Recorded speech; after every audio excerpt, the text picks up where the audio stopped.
আসসালামু আলাইকুম বন্ধুরা, আজকে আমরা লসাগু নির্ণয় করব এবং খুব সহজ পদ্ধতিতে। তাই আমরা এখানে নিয়েছি তিনটা সংখ্যা 5, 15 এবং 25।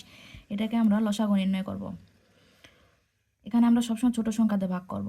যেহেতু এগুলো বিজোড় সংখ্যা, তাই আমরা 3 দিয়ে দিলে হবে না, তাই 5 দিয়ে দেওয়া শুরু করব। 5 দিয়ে 5 ভাগ করলে হয় 1। তারপরে 5 দিয়ে 15, 3।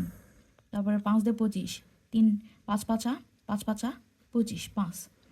এখন আমরা এই সংখ্যাগুলো গুণ করে দিব। লিখব অতএব নিম্নেই লসাগু।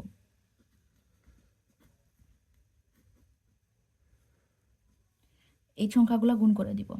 5 এক লেখার কোনো প্রয়োজন নেই, তাই 3 আর 5 গুণ করলে হয় 3 আর 5 গুণ করলে হয় 3 5 15 গুণ 5। আমরা খণ্ড খণ্ড করে গুণ করে নিব। 5 আর 15 আমরা গুণ করব। 5 5 25, 5 হাত থেকে 2, 5 থেকে 5 2 7। এটাই আমাদের আজকের উত্তর।